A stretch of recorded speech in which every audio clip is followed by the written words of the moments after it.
بسم الله الرحمن الرحيم. يسبح لله ما في السماوات وما في الأرض الملك القدوس العزيز الحكيم.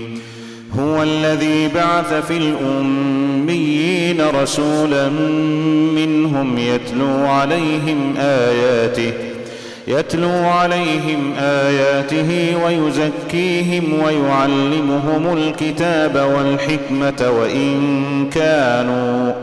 وإن كانوا من قبل لفي ضلال مبين. وآخرين منهم لما يلحقوا بهم وهو العزيز الحكيم. ذلك فضل الله يؤتيه من يشاء والله ذو الفضل العظيم.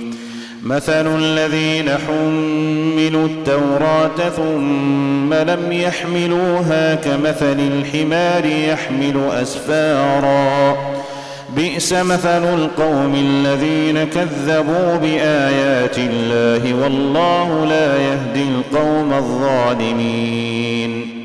قل يا أيها الذين هادوا إن زعمتم أنكم أولياء لله من دون الناس فتمنوا الموت إن كنتم صادقين ولا يتمنونه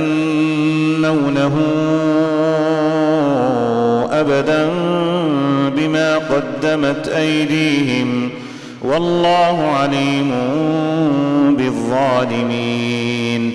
قل إن الموت الذي تفرون منه فإنه ملاقيكم ثم تردون إلى عالم الغيب والشهادة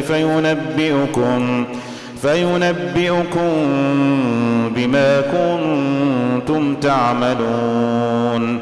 يا أيها الذين آمنوا إذا نودي للصلاة من يوم الجمعة فاسعوا إلى ذكر الله وذروا البيع ذلكم خير لكم إن كنتم تعلمون. فإذا قضيت الصلاة فانتشروا في الأرض وابتغوا من فضل الله واذكروا الله كثيرا لعلكم تفلحون.